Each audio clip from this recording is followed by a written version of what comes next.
We will talk about is instructional supervision. So the question is, how is instructional supervision going to affect curriculum implementation? Now I am saying that whatever Wisdom was trying to say is what is on this slide. But the thing is, it doesn't have any explanation, so he doesn't know where to go with it. Wisdom, where did you get your information? Where did you go?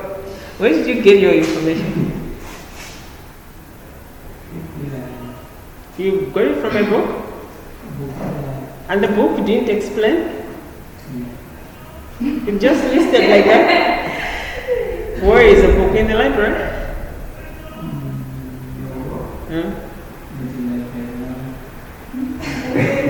Listen, you should look for that book. It is good.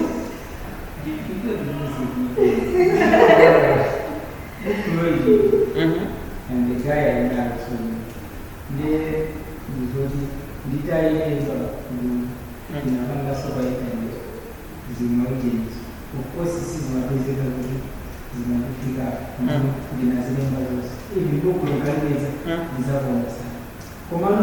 Is it a soft copy? Why are you saying Mungalibi's?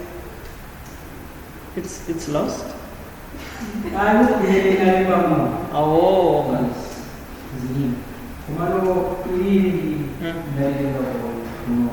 Bison, you have a book? Or a book with a book? Oh, PDF.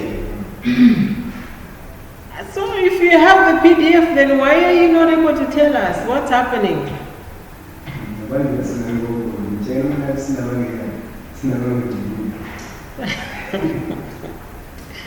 Okay, so on your PDF, the PDF is going on to talk about culture and ideology. Can you share it on the group? Yeah. Do you still have it now? Can you throw it now so we see it?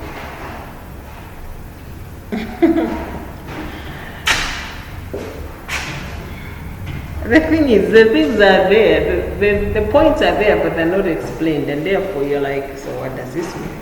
Deploying stuff, what does deploying stuff mean? All right, as we're waiting for the PDF, let me just explain this. So we are saying the implementation cannot be achieved unless it has been made possible through the supervisory function of the school head. So, how the head is going to supervise or make sure that implementation takes place as intended. There are several ways how the head teacher is supposed to do it. So the first way is to deploy staff. Deploying. Deploy. D-E-P-L-O-Y-I-N-G. Deploying staff. So the head teacher has to make sure that the school has got enough staff. The school should have enough people, not just enough, but well-trained people that are supposed to deliver the lessons. If people are not enough, you're going to have very few people that are going to be overworked. And if the people are going to be overworked, they won't be able to deliver what is supposed of them. Yes.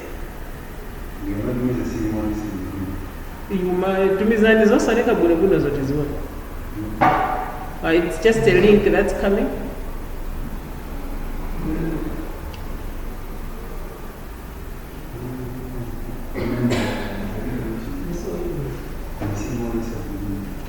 All right, so instructional supervision. At any school, there should be supervision that takes place. Who supervises who? Teachers are supervised by head teachers. Teachers can also be supervised by heads of department. So supervision has to take place. If teachers are not supervised, then you may assume they are working in their classrooms when they are not. So the head teacher is supposed to do the supervision. So the head teacher, one, deploys teachers. As the head of any institution, he should make sure that his school has got enough teachers. We have agreed to that one. But again, allocate time to subjects taught at the school. Have you sent it? Yeah. Allocate time that is supposed to be taught.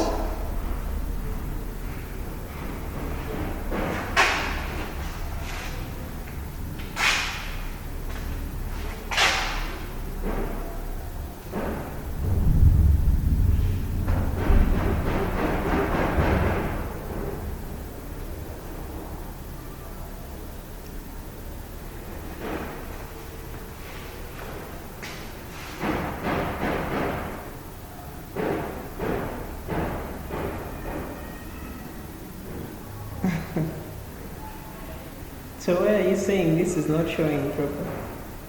Because I have opened it.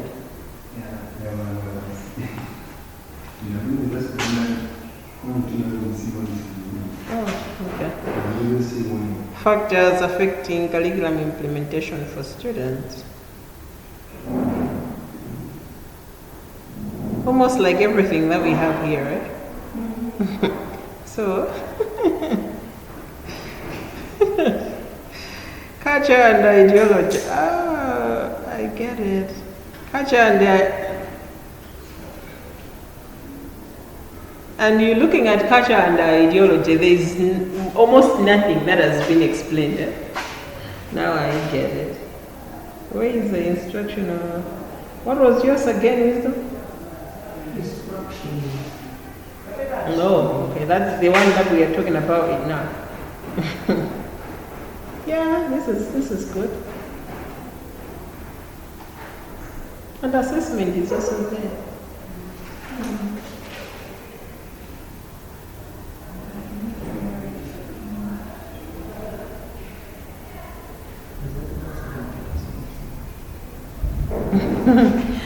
All right, so the head teacher has to make sure he employs people, but again, after they have been employed, they're supposed to be allocated to different subjects. Different subjects are supposed to be given time. It's not like teach however you feel like teaching, but you make sure that time has to be allocated to subjects that are going to be taught at a particular school. So we are saying the head teacher has to deploy people. One, the head teacher allocates time to subjects to be taught at the school. That's the second one. The third one, provide teaching and learning materials. He's the one that's on top of the game. Provide teaching and learning materials. The fourth one, create a conducive atmosphere for effective teaching as well as learning.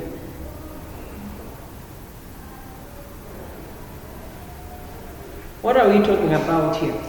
Subjects that we are going to be teaching in this school. We will do English, we will do maths, we will do, what else do those young ones learn?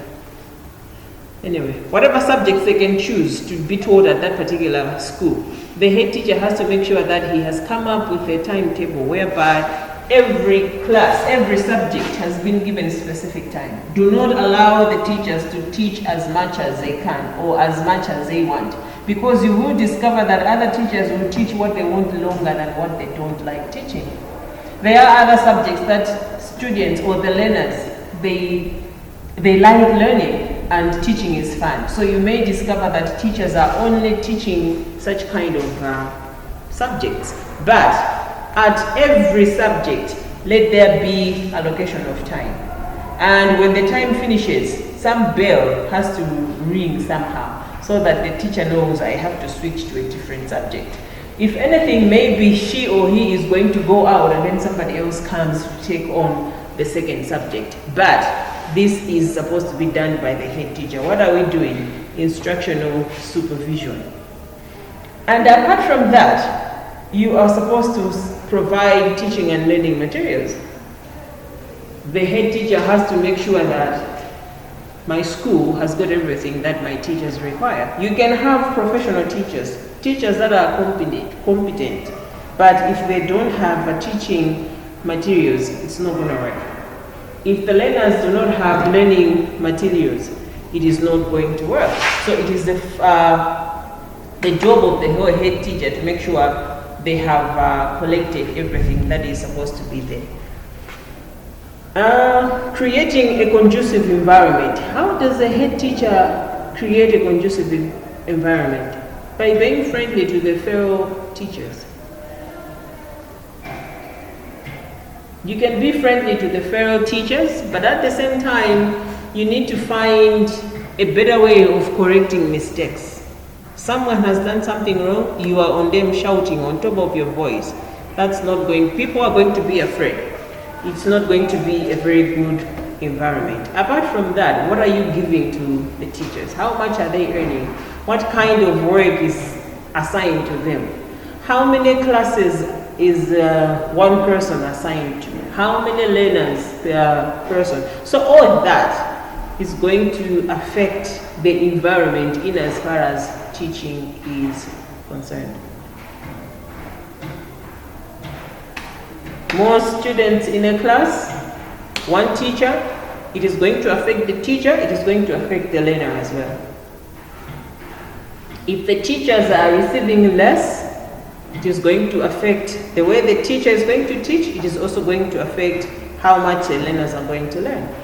So, instructional supervision, this is going to affect implementation of curriculum. So whatever the guys put together for it to be learned by the learners, it is not going to be delivered properly. If one, the teacher is not living under a conducive environment, the teacher is not going to deliver if he does not have materials. The teacher is not going to deliver if he has got a lot of work that he or she is supposed to do. So these instructional materials or instructional supervision has to be done by the head teacher to make sure that the curriculum is supposed to be delivered to the students. Is it clear? So the head teacher can provide all of this, but at the same time, he has to physically go and find out how is teaching taking place. So time and again, as you guys have been growing up, you've been seeing other teachers coming into your class and sitting at a corner, right? Have you ever seen this? Yeah. So you see a teacher coming into your classroom and sitting in a corner, not doing anything. They've got papers and a pen and somebody else is teaching. What are they doing? That's supervision. They're simply trying to check, are they doing what they are supposed to do? So you've got a checklist. Do they have a schemes of work? Do they have a lesson plan? Is a lesson coherent? Is a lesson, are the children following? Is he able to control the class? Are the children able to answer questions and all that? What is happening? Checking, is implementation taking place? So in the absence of that, you will see that curriculum may not be implemented the way it was supposed to be. In the absence of materials, implementation is going to be a problem. In the absence of enough staff, it is going to be a problem. So we are saying it is a duty of the head teacher to make sure that everything like that is in place. So the head must monitor and guide curriculum implementation by making sure that schemes and records of work are in place. How else can the head teacher make sure that implementation is happening or instructional supervision is taking place? The good team, by making sure that schemes and records of work are in place, by making sure that teachers have got lesson plans. But again, the head teacher should maintain a school culture. Implementation, you're still on lesson plans. The head teacher monitors and guides curriculum implementation through ensuring that schemes of work, lesson plans, and records of marks are prepared regularly. Teachers have got records that are supposed to keep. You keep the schemes of work, you keep lesson plans, you keep mark books, you keep a register. So all of these are supposed to be checked by the head teacher to make sure they are happening, not just once in a while, but regularly. So the other one I said, the head teacher should also maintain the tone and culture. Tone and culture. Every school has got a tone and a culture. This tone and culture are used to create what we can call a climate of social responsibility.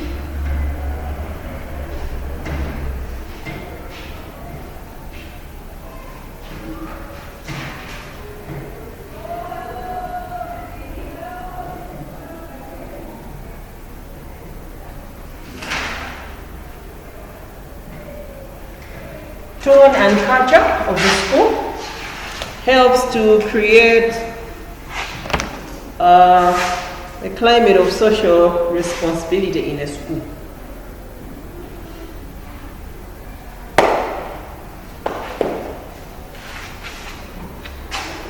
Every school must have a tone and a culture. But however, there are other schools that do not have a tone, they don't have a culture. But there are places whereby when you get into that school, you actually know this school requires, or it is asked of you to behave A, B, C, D, E, and this is what you are supposed to do. That's a tone, that's a culture. What is the importance of that? Social responsibility. The moment you are out of the culture or you are out of the tone, you've got yourself to check. This is not how I'm supposed to live. This is not how I'm supposed to behave. This is how I am supposed to do things. Why? Because this is our culture here. So a school culture, a class can also have a culture. Teachers are supposed to have a culture in class. You can also have a culture as school at large. So you know this is what we believe in this school. This is how we do things in this school. If anyone is going to do what the school does not, you actually know, no, we are all red, but this one is blue. What is happening? They have moved out of the culture of the school. They have moved out of the tone of their school. And that brings in a social responsibility.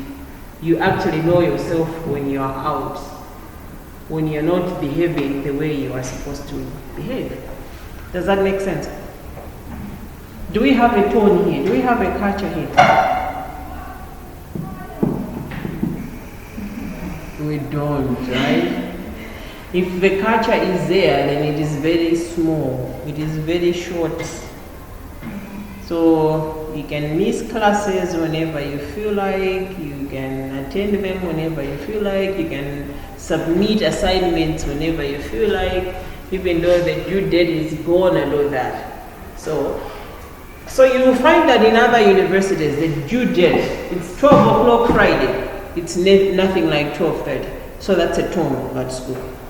If anything, you need to go to the lecturer in person and tell him or her to say, I have A, B, C, D, that is preventing me from submitting my assignment. But whatever you're telling them, you should really have a hard evidence to say it is keeping you from doing that, because you had all the other days that you were supposed to submit.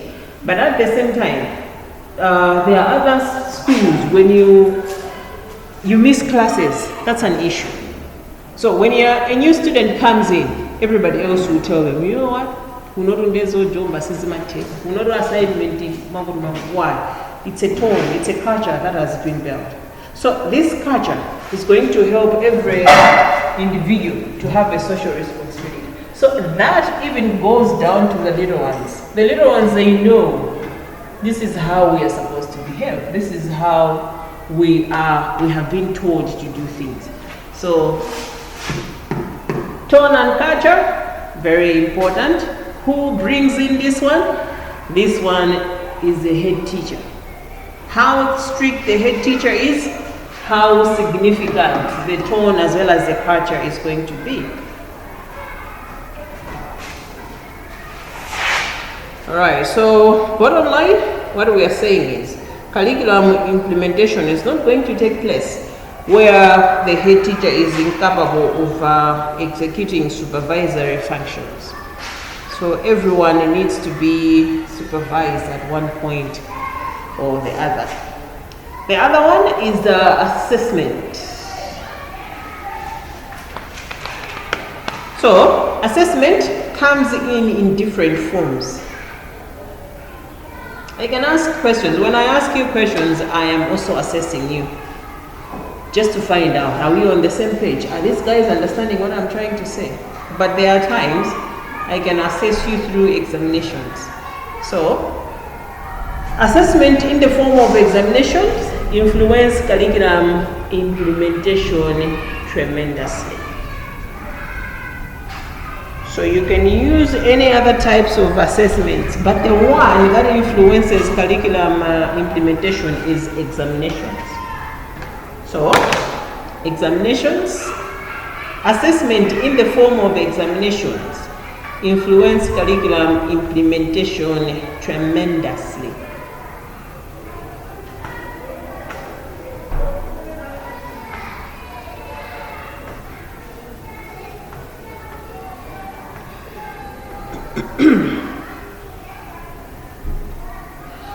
Okay, listen to me very well.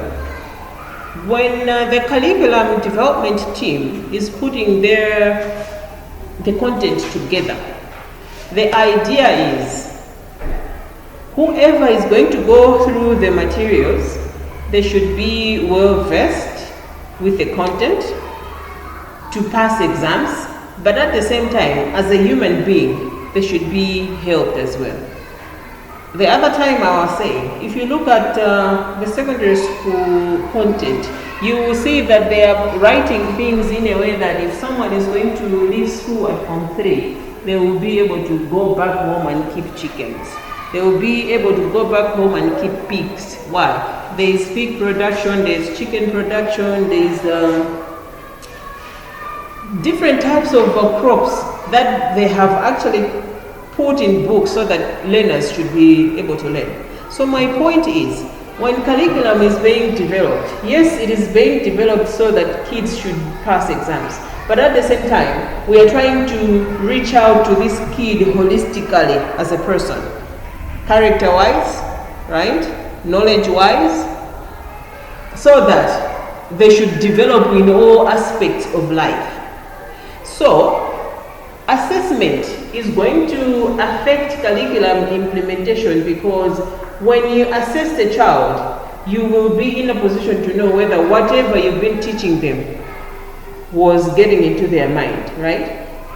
So you give them an exam, they write, they pass. You know that what you've given them has settled or they have understood. But now the problem comes in when teachers are only concentrating on subjects or points that come during examinations. What is happening? Some teachers are exam oriented. So here is a topic about health and safety in schools. A teacher is going to come and talk about just the hazards, leaving out the environment. Why? Because during the national exams, this is what they concentrate. So they are leaving other things, but only concentrating on that which comes during an exam. What has happened? You are simply trying to help this child pass exams, but holistically, you are not helping this child. So that's not one thing that curriculum is looking for. Curriculum is looking for teach a child from head to toe in every aspect of it. It has to develop socially, emotionally, cognitively, all aspects that need to develop. Let them develop, but not concentrating on one place. So the point is, assessment, yes, is going to help curriculum implementation. However, there is a great value that is given to public examinations, to the point that teachers have tended to concentrate on subjects that promote academic excellence, and very little is put on the rest. So this action definitely affects achievement of the broad goals of the objective of the curriculum. Did it make sense? Kodeshi, you're sleeping. What time is it? 4 minutes to 12.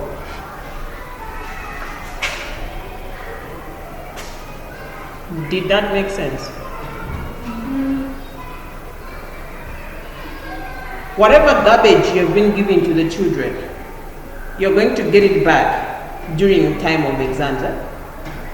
So how much the children have understood is only going to be reflected during the examinations.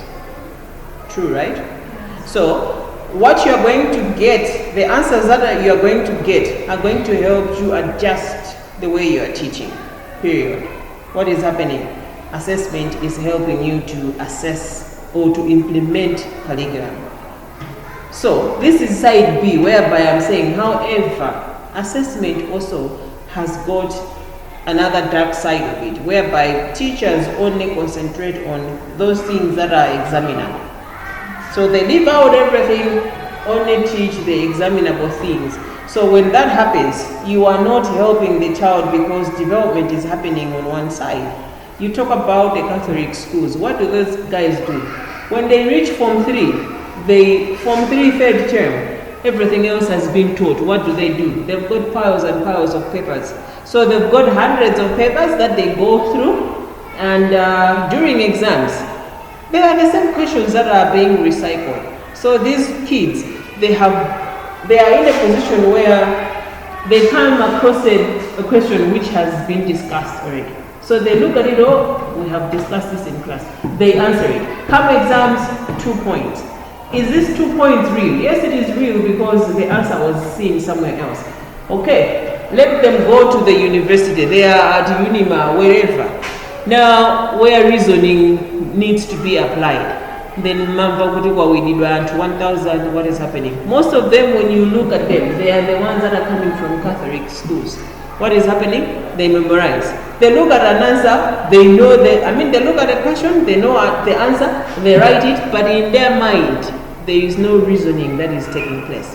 So they go to a university like this one where they meet a teacher like me, and they are telling me, can you please present this? Or the way I ask your questions, please discuss. It's nowhere in these notes that I have given you, but it's somewhere hidden where you need to explain, where you need to think and bring it out. Those guys, they don't know how to do that. Why? At some point, development was denied from them. The way they were assessing them, it didn't help them to think. So that is an error. So curriculum wants a child to develop in all areas. The goals are very broad. The objectives are a lot. Yes, they should be able to answer questions during an exam, but they should also be a people that should be able to reason. They should be a people that should be able to calculate. They should be able to apply. They should be able to do various things in classroom. Does that make sense now? Yeah. So assessment is important. However, assessment should not tell the teacher what not to teach and what to teach. So next time we meet, I'm seeing Kodeshi is sleeping. We will continue with conducive environment. In the course of the week, if I come up with another assignment, I will let you know. But please make sure you do it. If you don't, I am going to sit somewhere there on WhatsApp waiting for you to do it right here in class. And it might end up to be the second assignment where marks are going to be given. But remember, we are going to be teachers someday. So this is not only preparing you for the exam that's coming end of term, but it is also preparing you to have that courage where you'll be able to stand in front of people and speak properly. At some point, you are going to go for teaching practice, right? Is it? Do you have that in the course? But someday, you're supposed to stand in front and teach. So, when I am giving you these presentations, the idea is, it's not easy to stand in front of people, especially your peers. It's easy to stand in front of people that you think they don't know what you're presenting. But you should be able to stand in front of people of any kind. So, it's not something that you wake up and know. It's something that you need to practice. Presenting information in order so that you don't say it here and then you go back and then back and forth. No. Present it in order that people should be able to hear you. Introduction, the main meat, conclusion. So that has to go. That comes with practice. You just can't stand and do it. So when I'm giving you this work, the thing is, come here, feel it within you, present it so that we should be able to understand what you're trying to say. Otherwise, we're meeting next Monday 10 to 12, right?